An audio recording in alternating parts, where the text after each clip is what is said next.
Nem vagyok egy utcagyerek, nem is leszek, de tisztelni fognak az utcák, utak, terek. Léptem Zajától a házak falal remek, te úristen menni, lepikent a reteg. Húzzatok innen az utamból menjetek, rengeteget csalódtam én már bennetek. Még ti örültek, addig én csak szenvedek, de nem vagyok, hogy ti nyertek.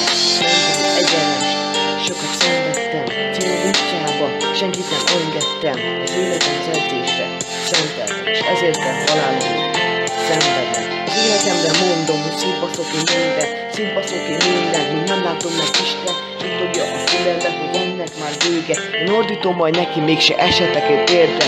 Az életemre mondom, hogy szétbaszok én mindent, szétbaszok én mindent, míg nem látom meg Isten, suttogja a fülembe, hogy ennek már vége. Én ordítom majd neki, mégse esetek én térdre.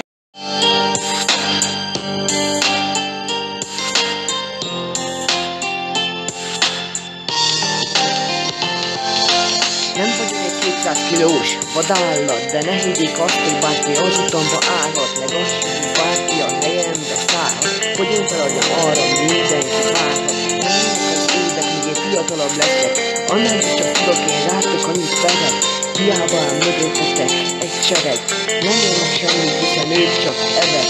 Tudjátok a szívem, mintha több sebből vérzik. Vannak, akik segítenek, és vannak, akik nézik. A célomhoz tartom volna, de egy kicsit késik, de nem érdekel, eldöntöm, ha kell a céljuk.